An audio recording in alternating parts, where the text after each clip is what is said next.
Bienvenidos finalmente a el curso de redes sociales e incidencia política. Les cuento algo, una especie de secreto. Yo hace muchos años que estoy con este tema y lo que me doy cuenta es que todos los años escribo, preparo material para los cursos y a los pocos meses se desactualiza. Y esto, ya saben, es porque las redes sociales están en continua evolución, que la tecnología avanza indefectiblemente, y entonces nos encontramos con que cosas que tenemos preparadas dentro de unos meses ya no sirven más. Entonces, darles un curso con herramientas muy concretas solamente sería darles ideas y conocimientos que les van a servir por un tiempito y nada más. A mí lo que me interesa es que a partir de estas clases puedan realmente sacarle todo el provecho posible. Así que voy a tratar de ser lo más genérica posible para que en base a estas guías puedan ir avanzando y realmente les resulte útil de acá a varios años. Vamos a hacer lo siguiente. Primero vamos a conocer algunas cosas básicas del tema de las redes. Últimamente cuando hablamos de redes sociales, ¿qué nos imaginamos? Facebook, Twitter, Instagram. Pero no pensamos que nuestro grupo de amigos, nuestro grupo de colegas, la gente de nuestro partido político, es una red social y tiene formas de comunicarse. Lo que nosotros hacemos cuando hablamos de Facebook o de Instagram o de Twitter o de la que sea, estamos hablando de redes sociales digitales. Pero básicamente quienes estamos comunicándonos a través de estas redes somos personas y tenemos siempre los mismos defectos y las mismas virtudes al momento de comunicar. Entonces, voy a ir acompañando esta exposición con algunas diapositivas en PowerPoint para que ustedes puedan visualizar lo que voy diciendo. Así que en algunos momentos van a ver que yo miro para abajo porque estoy viendo mis filminas que ustedes van a estar viendo por este lado o por este lado seguramente. Lo primero que vamos a ver es el tema de la dinámica de redes. Y lo primero que van a ver en dinámica de redes es una serie de puntitos. Y uno se pregunta qué son estos puntitos. Estos puntitos son los nodos. Los nodos que pueden ser personas, pueden ser organizaciones. Y estos puntitos están en comunicación continuamente. Uno se pregunta, ¿cómo hago yo, que soy uno de estos puntitos, para comunicarme con el resto? ¿Cómo hago para que circule la información, para asegurarme que llegue la información? Ahora van a ver lo que se llama una red centralizada. En una red centralizada vamos a ver que hay un punto que engloba, que abarca, que tiene toda la información y a partir de ahí la disemina a los otros nodos. Esta es una forma común, es la más habitual que uno conoce. En los grupos muchas veces es uno el que tiene la información y se la pasa a los demás. Los docentes tienen la información, se la pasan a los alumnos, en las organizaciones, donde sea. Ahora bien, ¿qué pasa si hay un problema con esa persona, con el nodo central que emite la información? ¿Qué pasa si se queda, por ejemplo, sin internet, sin electricidad, se le rompe la computadora y no puede circular la información vital para un tema que tienen que resolver? No pasa nada, no se puede hacer nada. Vayamos un poquito más al ámbito político. ¿Qué pasa en gobiernos autoritarios? Si la persona que tiene la información cae presa o le pasa algo y la información quedó ahí, no circuló y el grupo no pudo realizar las acciones, por ejemplo, de incidencia que tenía previstas. Entonces vamos a ver otro modelo, un modelo siguiente que es un modelo de red desconcentrada, donde no tiene ya la información un solo nodo, donde la información avanza, donde la información la tiene la persona A, la persona B, la persona C y a su vez la desparraman, la comparten con su comunidad. Entonces ahí es un poco más fácil, ¿no? Si pasa algo, se corta la electricidad en una comunidad, el resto sigue trabajando. Pero ¿qué pasa? Toda esa comunidad, al caer la electricidad, al tener un problema con la autoridad, la persona que tenía la información, listo, no, esa comunidad va a quedar también fuera de este sistema de comunicación. Entonces tenemos otro modelo, que es el modelo de la red distribuida, donde todos tenemos la información, donde cada nodo, cada activista, cada militante tiene la información necesaria para poder actuar. Y se los traigo a la vida actual, a cualquier situación de la última semana en cualquiera de nuestros países. Ustedes están viendo que hay protestas en muchos países, algunos a raíz de la cuarentena que trajo esta pandemia o por lo que fuere. Y van a ver que muchas veces en las manifestaciones las personas aparecen con distintos reclamos. Y esto sorprende a los analistas políticos, sorprende a los periodistas y dicen, ¿cómo? ¿Cómo se hizo una marcha tan grande, una manifestación tan grande de personas que ni siquiera están de acuerdo, que unos piden por la seguridad, otros por la justicia, otros por el empleo, otros por la educación? Lo que sucede es que funcionaron como una red distribuida. Todos tienen la misma información. Por ejemplo, circulan las redes sociales. Hoy nos juntamos todos en la Plaza Central, en el parque público. En el caso de Argentina, en el Obelisco. Cada uno en cada país tiene un lugar emblemático donde la gente se reúne a protestar. Esto es lo que circula por las redes. Marcha tal día en tal lugar. Y la gente va. Eso es la información básica que tiene todo el grupo. Y después cada uno se organiza de la manera que sea. La gente de esta comunidad va a ir junta, va a ir separada, llevarán o no carteles, irán con banderas, ¿cuál será el reclamo? Pero funcionaron como una red distribuida. Lo único que los une es un objetivo y después cada uno lo maneja de la mejor manera que puede. Todo esto no viene del mundo del activismo, el modelo de redes centralizadas, desconcentradas, distribuidas, viene de los orígenes de Internet, cuando Paul Baran estaba viendo cuál era el mejor sistema para que circulara la información en el mundo de la tecnología. Vamos a decirlo así porque es realmente complicado, pero si quieren saber más, hay un material bibliográfico que yo les dejo en este módulo que se llama El poder de las redes, de David de Ugarte, y ahí está una parte muy bien explicada este tema de las redes. Pero es un modelo que se utiliza en las cuestiones de activismo y ciberactivismo, y nosotros que estamos viendo el tema de redes e incidencia nos viene súper bien.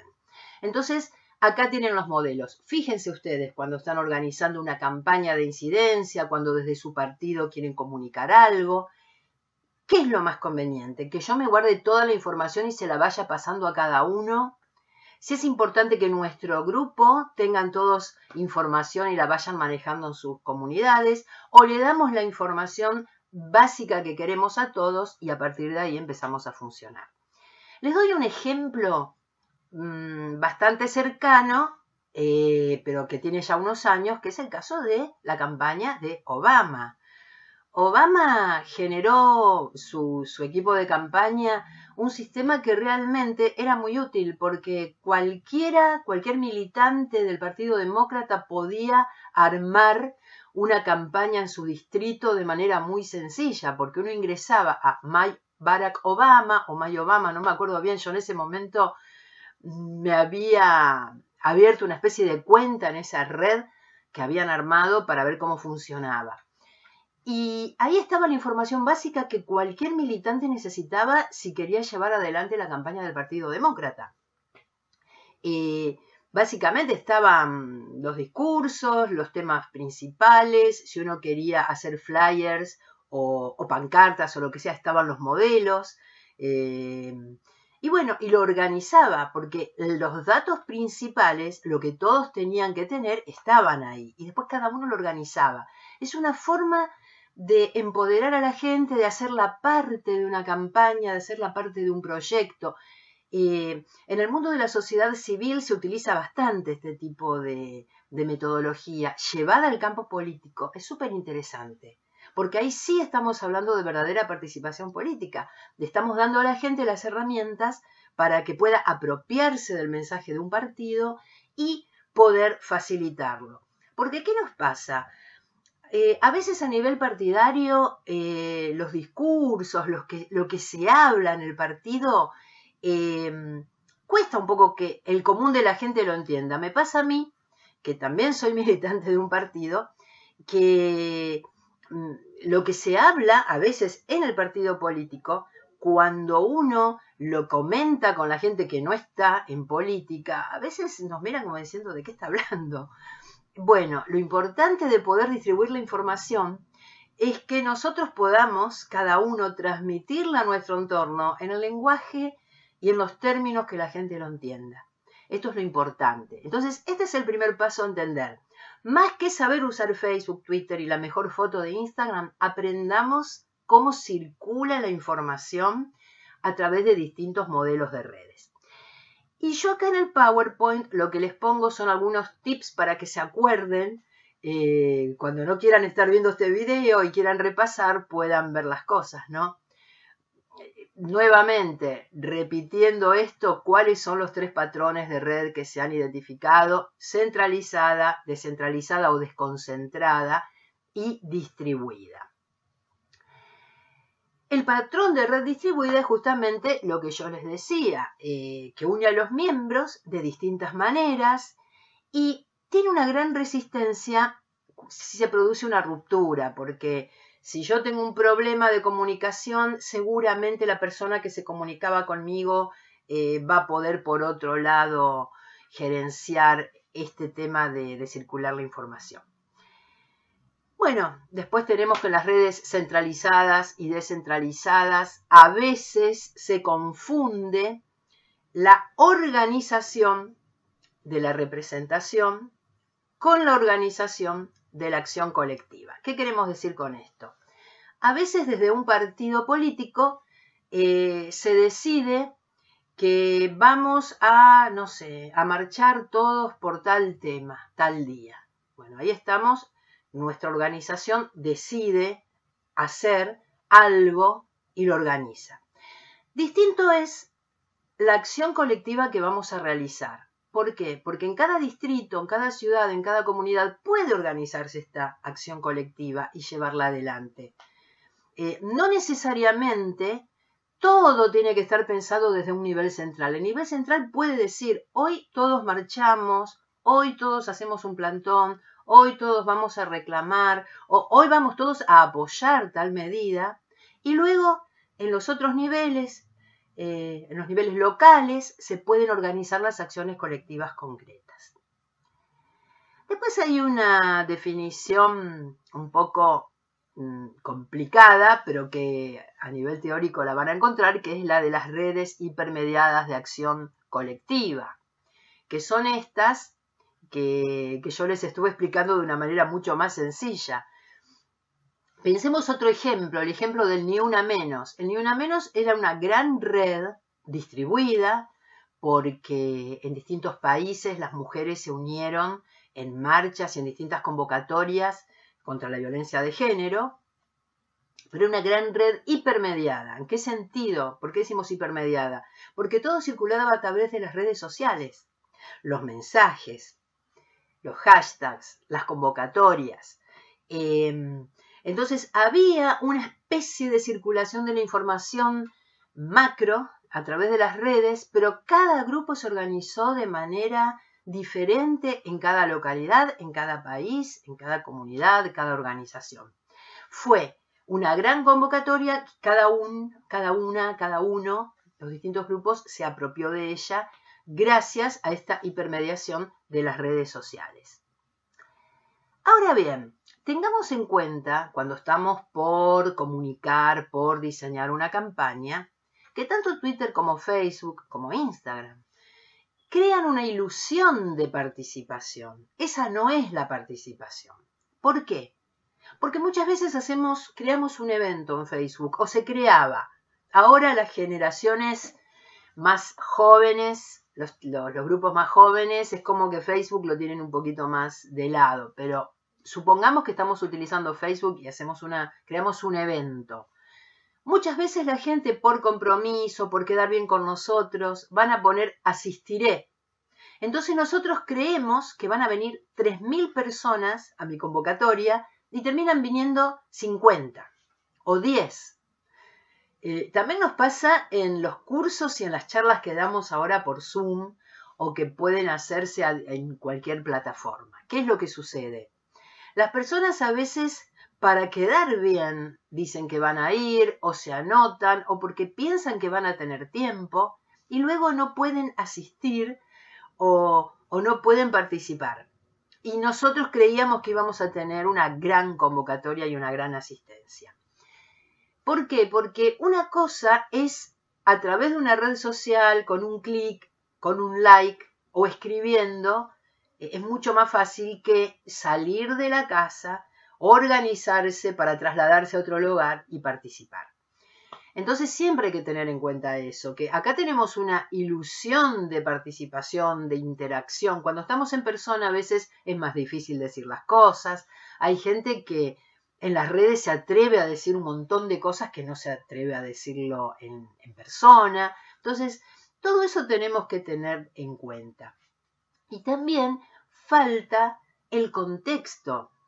Porque una cosa es que yo desde la comodidad de mi casa escriba un tuit protestando por el maltrato, no sé, a determinada comunidad en determinado país, y otra cosa es estar en ese país, en esa comunidad, y generar el reclamo desde ahí. Son distintas situaciones, hay que tenerlas en cuenta cuando nosotros estamos escribiendo o convocando a campañas.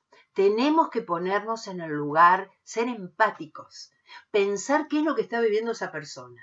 Porque muchas veces decimos, pero ¿cómo no salen a protestar?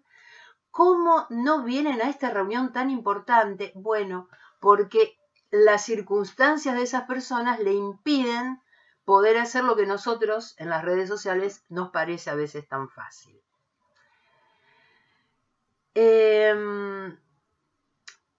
Después tenemos otra filmina donde hablamos de las condiciones para que se den las acciones de incidencia efectivas.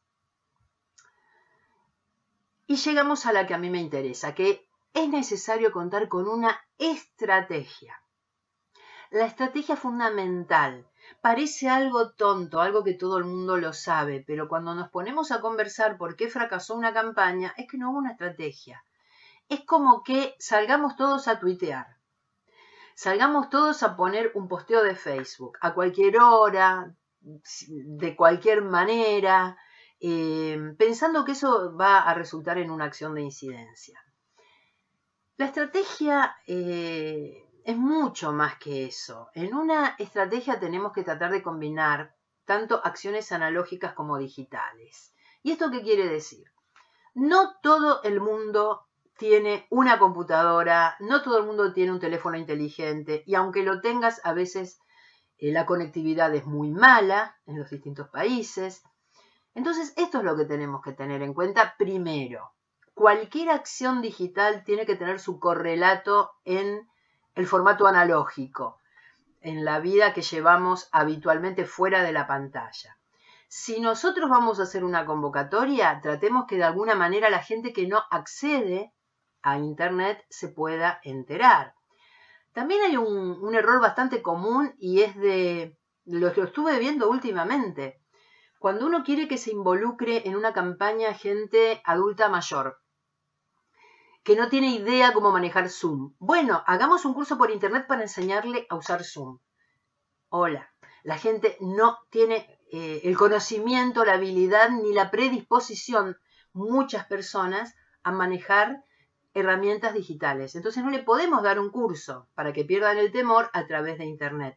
Y esas son las cosas que parecen tontas, pero cuando uno se pone a ver por qué falló una campaña, fallan precisamente por estas cosas que damos por sentadas. Entonces, hay que combinar lo que se conoce en activismo acción de calle o acciones que se hacen fuera de la pantalla con las de la pantalla. Si convocamos a algo por Twitter o por Facebook, tratemos que haya otra forma de que la gente se entere si no está conectada.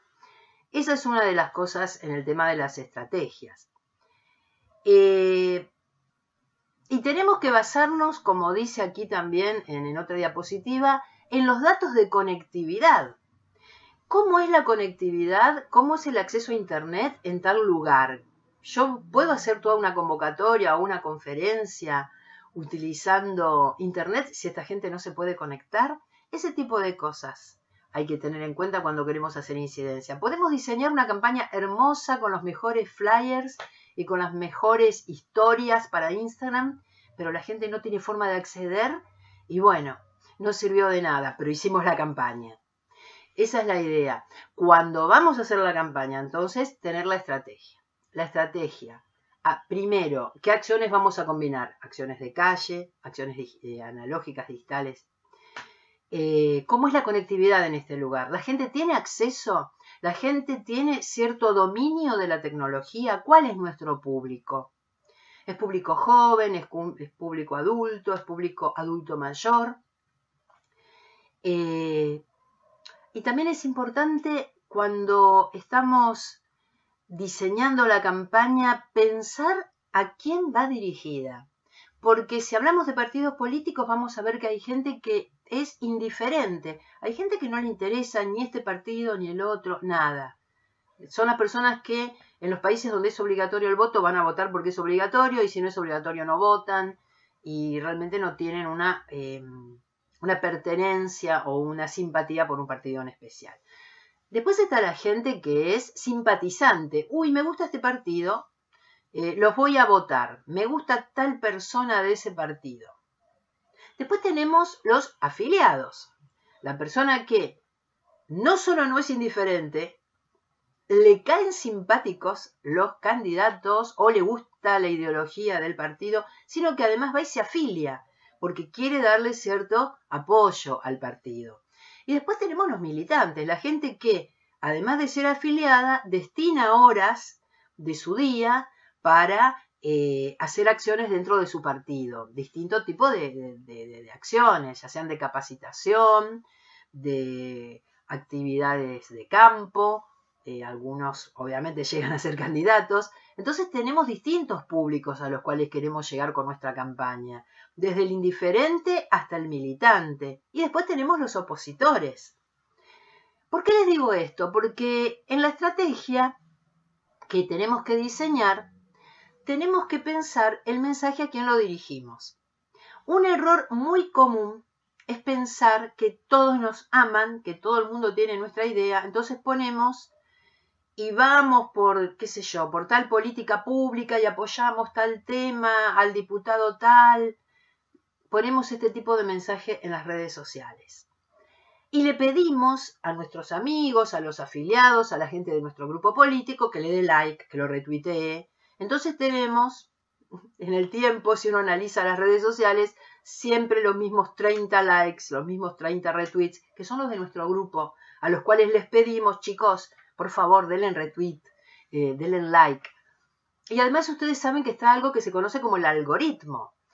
Twitter piensa que ya que esta persona piensa como yo, va a poner en mi timeline más información de esta gente que piensa como yo. Lo mismo Facebook, lo mismo en las búsquedas de Google. Siempre aparece aquello que me gusta más. Y cada vez me voy alejando más de la gente que piensa distinto.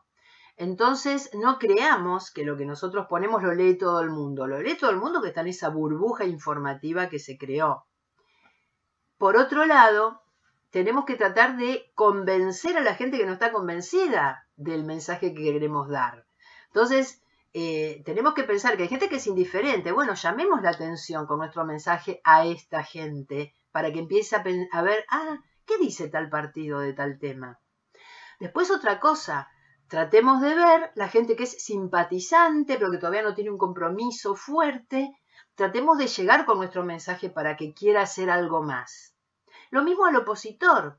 Al opositor no tenemos que atacarlo, tenemos que tratar de debatir, de generar ideas, de ver qué están haciendo, de contestar a veces o de generar algún tipo de diálogo, de conversación. Ese es el secreto de las redes sociales, generar conversación y generar una comunidad para que podamos intercambiar información. Si no, estamos usando el método tradicional y antiguo de la comunicación unilateral, que no es comunicación, que es emitir información. Yo digo las cosas, digo, pero no mantengo diálogo con los demás. Esto es lo importante.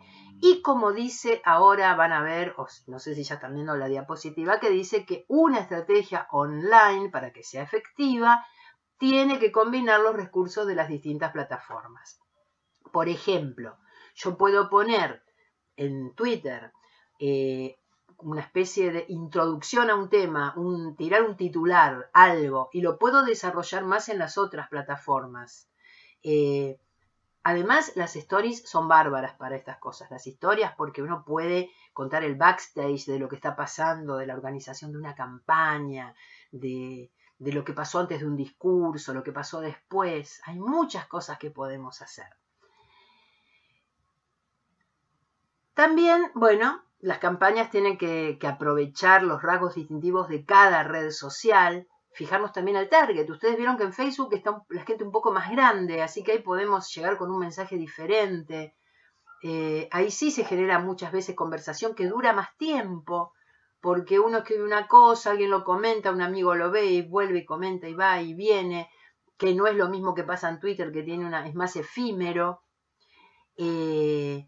Lo mismo con Instagram. Instagram realmente es muy veloz la circulación de las imágenes, así que hay que tener bastantes estrategias. Hay que aprovechar cada red social lo que tiene para brindarnos si hacemos las campañas.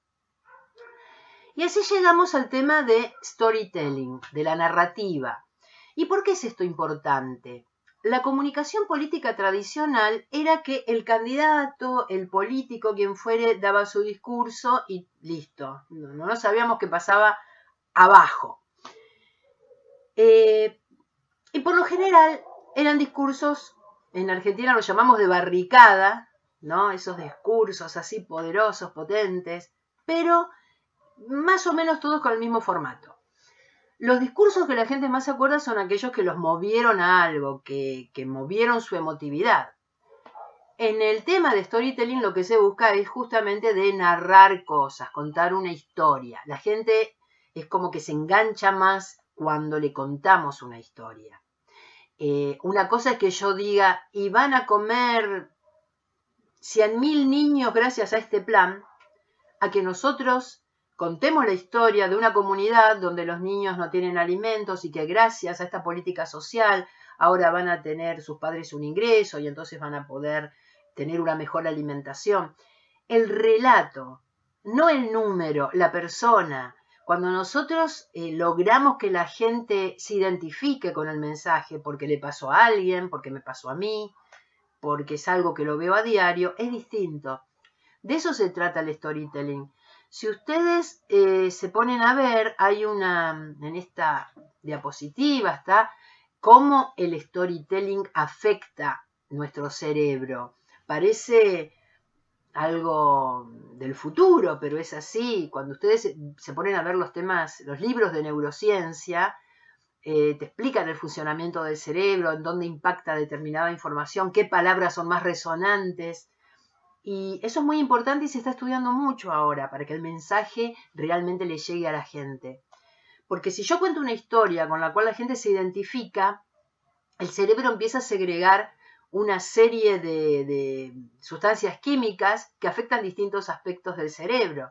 Y entonces de repente tenemos que algo me produjo emoción, me produjo temor, y entonces es como que uno tiene otra vinculación con el texto. Hay mucho material sobre el tema de storytelling, acá solamente se los puedo enunciar porque son varios los temas que tenemos que ver. Pero realmente, aunque sepan lo básico que es, tenemos que construir historias que la gente se sienta identificada, que la mueva a la acción, que quiera hacer algo. Y lo importante es ver en cada red social qué es lo que queremos hacer, qué es lo que podemos hacer. Discúlpenme un poquito, pero estoy resfriando. No es muy elegante, pero los profesores también nos resfriamos un poquito.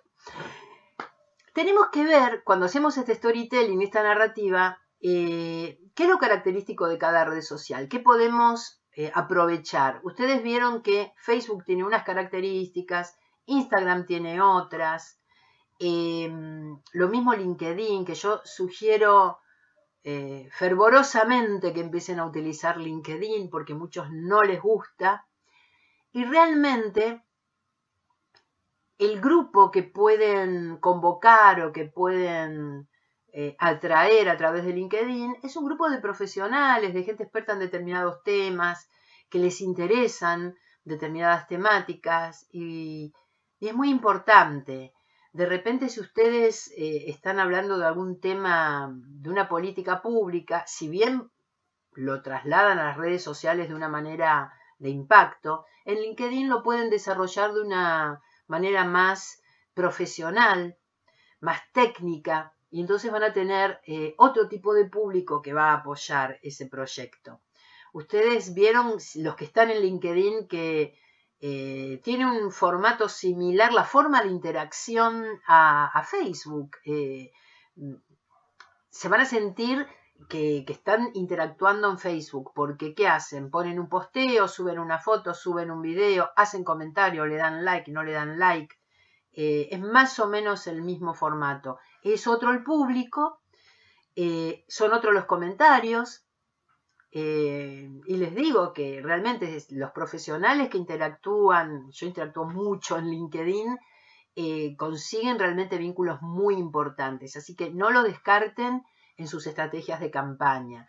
Y como verán, también lo tengo incluido a WhatsApp, porque es una red se la llaman redes sociales privadas, porque funciona como una red social, pero no es abierta como son las otras.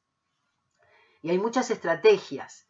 A mí lo que me llamó la atención últimamente es el uso de WhatsApp, que lo están utilizando bastante para el dictado de cursos. Tiene realmente muchas aplicaciones, pero estoy pensando que eso depende de la estrategia que ustedes quieran. Si lo quieren como un órgano de difusión, si lo quieren para la interacción más personal con determinados grupos, si lo quieren para la capacitación, como les estoy diciendo. Así que realmente es una red para explorar. En mi caso estoy en un grupo que decidió formar un club de lectura para que la gente empiece a leer un poco más sobre historia y sobre política, y hacemos una combinación de grupos cerrados de Facebook con las salas de Facebook para ahí poder conversar y vernos en video, pero también se utiliza mucho WhatsApp cuando queremos cuestiones mucho más rápidas. Entonces uno puede, y en el grupo de WhatsApp dice, bueno, esto está subido, toda esta información, y el debate lo tenemos en tal grupo. O sea, uno puede ir generando interacción entre las distintas redes. Eso es lo importante. Volvemos al tema de la estrategia. ¿Cómo diseñamos la estrategia? Y ya estamos llegando al plan de incidencia. ¿Para qué queremos saber todas estas cosas? Porque queremos incidir. Nosotros queremos que nuestro mensaje llegue a las otras personas, pero que además las otras personas hagan algo. Una cosa es comunicar. Por ejemplo, mañana se inaugura una sala de primeros auxilios destinada a madres y niños en tal comunidad. Ahí lo informamos. Pero nosotros necesitamos que la comunidad colabore, que las empresas donen insumos, lo que sea. Entonces ahí ya queremos una acción. Entonces tenemos que tratar de diseñar un mensaje, una pequeña campaña, para que la gente se entere que está esto, pero que además necesitamos su colaboración. Ahí ya empieza el tema de la incidencia.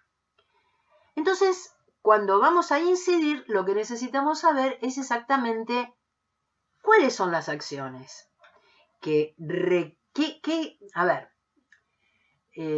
actividad o qué está realizando el partido político que requiere acciones de incidencia? Algo muy claro, por ejemplo, el partido político está trabajando en temas de pobreza en una comunidad. Excelente, pero ¿qué es lo que queremos? Que la gente se entere, que la gente done, que venga la prensa, que otros partidos, que la oposición se una y colabore. tenemos que pensar exactamente qué es lo que queremos. Porque si uno no sabe qué es lo que quiere, difícilmente va a poder armar la campaña.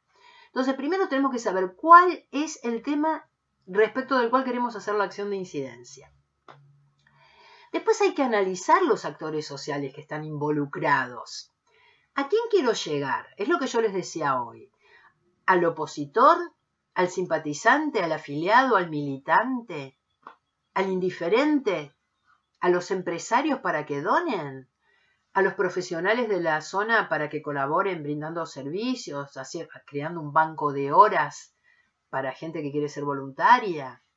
¿Queremos llegar a los medios de prensa? Bueno, capaz que queremos todo esto. Entonces, el mensaje hay que pensarlo y hay que diseñarlo para cada público. El mismo mensaje. Y esto fue muy interesante en la campaña de Trump.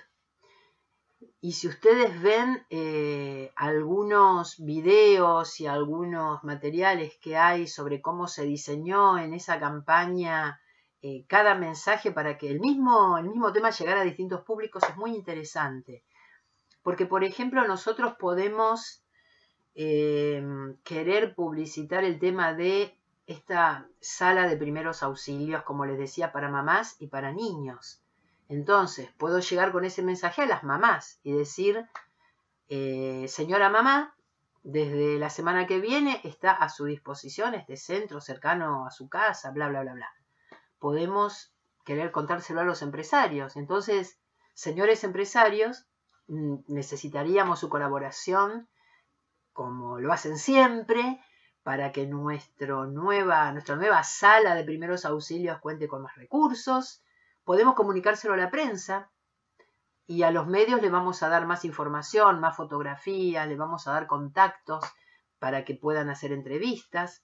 O sea, el mismo mensaje, ver cómo le llega a cada persona. Tratar de ver a quiénes tenemos que llegar con el mensaje. Y ahí vamos a pensar los contenidos.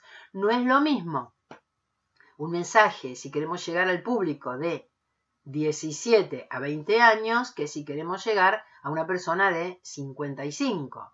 Entonces ahí tenemos que ver qué es lo que queremos poner. Y llamar a la acción. En las acciones de incidencia llamamos a la acción, si no estamos simplemente comunicando. ¿Y qué es lo que queremos? Done, participe, sea voluntario, difunda nuestra iniciativa, únase a nosotros. Tenemos muchas formas de llamar a la acción, pero siempre hay que poner el verbo llamando a la acción, porque si no estamos solamente describiendo algo y no pasa nada. No sé si a ustedes les pasa en Twitter. A veces uno pone un tweet y no pasa nada, pero si ustedes ponen, por favor, retweet, por favor, compartir, difundan, ahí es como que hay una acción más de la gente. Entonces, hay varios pasos, no es tan difícil, no es tan complicado, sino que pensemos, ¿cuál es la acción que queremos difundir? ¿A quiénes queremos llegar? Y cuando sabemos a quiénes y qué le queremos contar, pensemos la mejor manera de contárselo. Pensemos en nuestra experiencia personal. Si nosotros nos vamos a ir de vacaciones o compramos algo, es distinto como se lo contamos a nuestros primos de nuestra edad, a los sobrinitos, que son chiquitos, o a los adultos mayores. Hay distintas cosas. Un viaje de vacaciones lo van a contar distinto o van a contar distintos hechos del mismo suceso según el público al que tienen. Eso es lo que hay que pensar. No hacer cosas tan elaboradas. A veces la gente quiere la cosa más coloquial, que entiende, que puede difundir. El mensaje tiene que ser apropiado. Cuando yo me apropié, ya lo puedo difundir en mis términos. Eso es lo importante en esto. Y ahora les voy a mostrar unas imágenes terribles de la época en que las mujeres peleaban por el sufragio, fines del 1800, principios del 1900, y van a ver las campañas visuales que había. Piensen que no había Twitter, no había redes sociales, entonces todo era a través de tarjetas. Yo tengo muchísimo material de este tema porque me encanta, me gusta mucho ver cómo desde la gráfica se hicieron grandes campañas de incidencia a favor y en contra del voto femenino. Y acá ven cómo a través de la imagen realmente provocaban una reacción y una emoción. Son imágenes súper fuertes donde quieren... Estos son las antisufragio femenino que mostraban a la mujer que quería votar como un monstruo, que en la cabeza de las mujeres no había nada. En fin, eran realmente provocativas. En ese momento, en esas circunstancias, que la gente mandaba muchas tarjetas de Navidad, compraba tarjetas para regalar, bueno, se hizo toda... Hay colecciones enormes de material de esa época, había mucho lo que se conoce como memorabilia, había tacitas, había pines, había manteles, a favor y en contra del sufragio, con imágenes del tema del sufragio femenino. Y esto es para que vean cómo desde la imagen podemos trabajar, ahora que estamos en este momento de explosión de la imagen a través de Instagram. Después ven, este es un ejemplo de Argentina. En la época de la campaña de Perón, se hicieron los naipes peronistas, donde había distintos momentos o imágenes icónicas del peronismo, pero también surgió el naipe antiperonista, donde se ponía a Perón y al ejército de la época de Perón en situaciones bastante de corrupción o de excesos. Ustedes fíjense en cómo a través de la imagen tanto unos como otros dialogaban o más que un diálogo era como oposición, ¿verdad? Pero era a través de la imagen. En este momento nuevamente estamos en una época de imagen, así que aprovechen todas las oportunidades que está dando Instagram. Finalmente quiero comentarles 2 o 3 palabras acerca del infoactivismo, que tiene mucho que ver con esto. Infoactivismo es lo que hacemos los activistas utilizando información. Hay muchísimo material, yo ahí les dejo un manual de cómo utilizar la imagen, sobre todo en cuestiones infoactivistas, y cuáles son los pasos para poder hacer una buena campaña donde la información sea lo que utilicemos. Obviamente, como en toda campaña, hay que planificarla, hay que producir el material, porque eso es lo más difícil, el contenido. ¿Qué vamos a postear? ¿Qué vamos a tuitear? ¿Qué imagen utilizar? Después, ¿cómo lo implementamos? ¿A qué hora? ¿En qué momentos? ¿A qué público? Y finalmente tenemos que evaluar. No podemos dejar de evaluar, tenemos que ver qué nos dio más resultado, qué imágenes fueron mejores, qué llamados a la acción convocaron más gente. Y el proceso del infoactivismo tiene etapas. Yo acá les dejo la información para que vean cuáles son las etapas, que básicamente son las que les he venido contando. Y ahora sí llegué al tema que lo esbocé al principio, las herramientas. Ya decidimos sobre qué tema vamos a incidir, a qué personas queremos llegar. Ya pensamos el mensaje, tenemos diseñado el contenido, tenemos un equipo genial que armó todo. ¿Con qué herramientas? Por experiencia, en distintos cursos, yo siempre les digo, utilicen esta herramienta para poder postear planificando los horarios. Por ejemplo, Hootsuite, TweetDeck, Postchrome, hay un montón. Pero ¿qué pasa? Me ha pasado que después de haber armado hermosos manuales y cursos y talleres, a los 2 o 3 meses, como les decía, o cambiaron las condiciones de privacidad, o cambió el sistema, o desapareció la aplicación, y todo aquello ya no sirvió más. Entonces, yo les sugiero, primero acostúmbrense, aprendan a utilizar herramientas como todas las que tiene Google, todas las que tiene Microsoft, todas las que tiene Zoho, todas las que tiene LibreOffice. Bueno, hay un montón que son, algunas son gratuitas, otras son pagas, la mayoría de las que nombré son gratuitas o hasta cierto momento, pudiendo utilizar las cosas hasta determinado punto. Pero aprendan a utilizarlas, porque hay mucha gente que no sabe compartir documentos, no sabe trabajar de manera colaborativa, hay gente que no sabe utilizar los Drive, ya sea de Microsoft o de Google.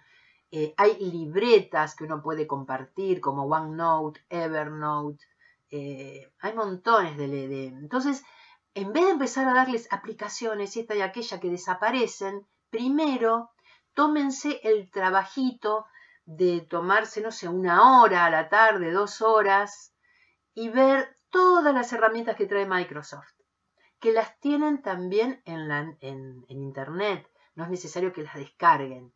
Uno puede trabajar desde el navegador. Lo mismo pasa con Google. Tienen todos los documentos de Google, tienen montones de herramientas, anotadores, tienen para buscar noticias, para compartir documentos, lo que sea. Una vez que sabemos manejar estas herramientas y que podemos trabajar a distancia de manera colaborativa, podemos elegir alguna publicación. Yo leo mucho GenBeta porque viene en español. Y todas las mañanas me suscribí y recibo el boletín informativo de las nuevas aplicaciones que aparecieron para cualquiera de los temas que a ustedes les puedan interesar. Hay montones y les explican para qué sirven, cómo se usan.